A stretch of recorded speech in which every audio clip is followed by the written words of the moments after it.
Outlaw Law is brought to you by Whitaker and Hamer, attorneys and counselors at law. Your law firm for life. Welcome back into the Outlaw Lawyers. Josh Whitaker, Joe Hamer, Whitaker and Hamer Law Firm. They're the managing partners there, hosts of this show, practicing attorneys here in North Carolina. They've opened up offices in Raleigh, Garner, Clayton, Goldsboro, Fuquay-Varina, Gastonia, and now in Morehead City. That's convenience for you. If you've got a legal situation that you're facing, got some questions you need answers to, you can always call the firm 800-659-1186. That's 800-659-1186. Leave your contact information, briefly what the call is about, and an attorney with Whitaker and Hamer will be in touch. You can always email your questions to the show, and we'll answer it on a future program. Questions at theoutlawlawyer.com. Josh, take it away. So one of the things I remember growing up, there's certain memories that you have. There's certain things that you remember growing up. And my dad's a real quiet guy. He's not very loud. We talk about dads at sporting events and things like that being loud. My dad was always quiet, always reserved. Church, games, home, rarely ever yelled at us. That's he's just a quiet, soft-spoken guy. And anything that made him laugh when I was growing up, I remember very distinctly because he would get very tickled. Still does, but back in the day when I was a kid, he'd get very tickled at certain things. And I don't think I've ever heard him laugh more than when, I can't remember the name of the special now, it leaves me, but Bill Cosby had a stand-up special that played a lot in like the mid to late 80s. I can remember seeing him on the stage, and he had this bit about being a kid and having chocolate cake and getting in trouble for it. And man, my dad would laugh it seemed like for like hours. He would get so tickled at that. So I've always loved Bill Cosby, the artist, right? And I grew up with the Cosby Show.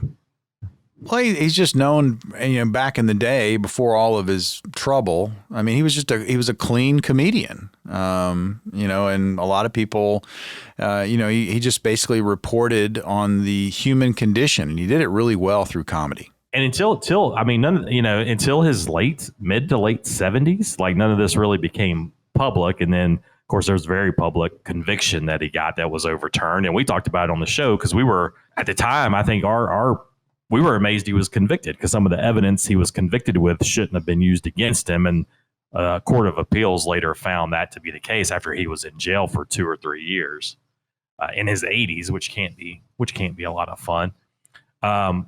But anyway, I was going to talk to you guys about statute of limitations. So to talk about this Cosby story, we have to talk about statute of limitations. So Joseph, what is a statute of limitation? Well, you talked about your dad laughing story. My dad was not very quiet. I love my dad. You remember that. You coached me. You probably heard him screaming at me to rebound the ball. That was one of his great quotes. My dad laughing at a thing story isn't as good as yours. He laughed at a lot of things, but the thing that I most distinctly remember is we went as a family to see The Notebook. The classic Nicholas Sparks film.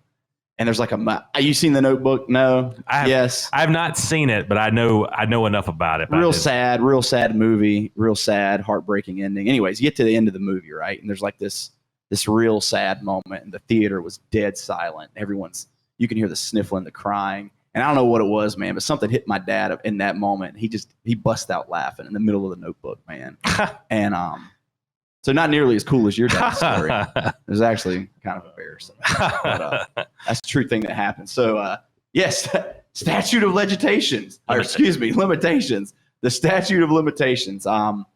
We have a statute of limitations. It's a legal idea that exists basically to keep too much time from passing from, the occurrence of an incident or the discovery of the presence of something.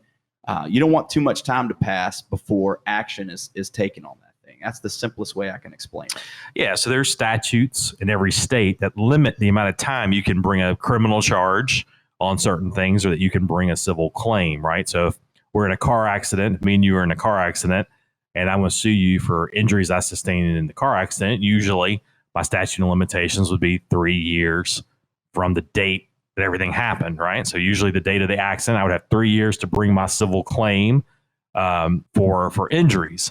And if I waited 3 years and 1 day, then in theory, I might not be able to bring that action. The statute of limitations would say, look, you've known about this for 3 years. You could have brought this lawsuit. You didn't do it. It's not fair for the defendant to have to now defend this more than 3 years later. Evidence has been compromised, records lost, that kind of thing. And so we have these statute of limitations. So people, you don't have to worry about being sued about something that happened in 1972 today in 2023. I almost said 2019, 2020. 29 is taking it back. 2023. It's crazy. That's like 4 years ago now. That's nuts.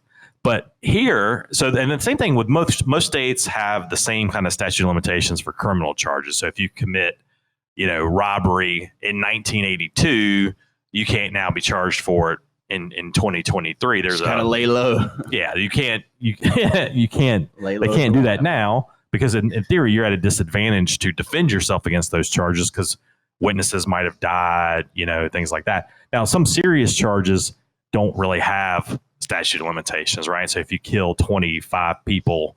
It's a weird number, man. Why'd you pick that number? It's just off the top of my head. Yeah. You kill 25 people in 1979, and in most states, you can still be charged with murder. But Bill Cosby, what happened to him, in the past week or two is that he's got a couple of things that have popped up in states where they have said for certain things, and a lot of this came about, probably as part of the Me Too movement and wanting some folks who couldn't get justice in the 70s and 80s to be able to get justice today. And so I think that's the theory behind some of these. Are calling them look back statutes. So it's basically suspending the statute of limitations. So if someone, in our example, if someone sexually harassed you or allegedly sexually harassed you in 1982, some of these states like California and Nevada are passing these look-back statutes where you can now bring a civil suit or even criminal charges. And so that's kind of what Bill Cosby's looking at here over the past couple of weeks. And Joseph, how many in Nevada? Nine in Nevada. 9. So, a large volume of accusers over. If you look at the breadth of everything, alleged against Bill Cosby from wherever it's been alleged, you got several folks who have come forward altogether. And, you talk about the statute of limitations and you hit really well on the reasons. There's a few. You've got the idea that any plaintiff that has a valid cause of action really just needs to pursue that with reasonable diligence. You've got the idea, like you said, that by the time that a stale claim or something that's hung around for too long is actually litigated, the defendant at that point might have lost whatever evidence is necessary to help disprove that claim. So like you said, it can put the defendant at an unfair advantage. And litigating these long dormant things, sometimes it can result in, more bad than good taking place. And that's not always the case. And like you said, there's certain heinous things and certain things that there's no amount of time that's going to make those things okay. And we're not so concerned about those principles we just talked about. And in those cases, you're going to see either no statute of limitations or some limitation of that. But generally, as a legal principle, man, it's a thing we've got. We've got it for a reason. Well, yeah, and you think about how fair is it for someone to have to defend against an allegation that? So one of these sexual assaults in Nevada in federal court happened in 1979. It's 2023. That was 3 years after I was born. So that would have been 44 years ago.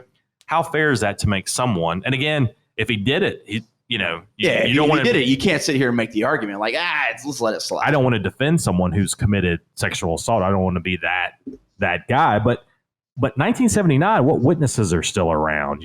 What you're not going to get video. What physical evidence can you produce? Yeah, you're not going to get video from the hotel lobby in 1979. Like it's going to be the person bringing the allegations word against Bill Cosby at 85. And I don't know. I mean, if me and Joseph are attorneys, we still believe in the system. We think the system should be fair to everybody. There's arguments at times that it's not, justice doesn't get administered fairly. But how fair is that to have to defend against a sexual assault allegation from 1979?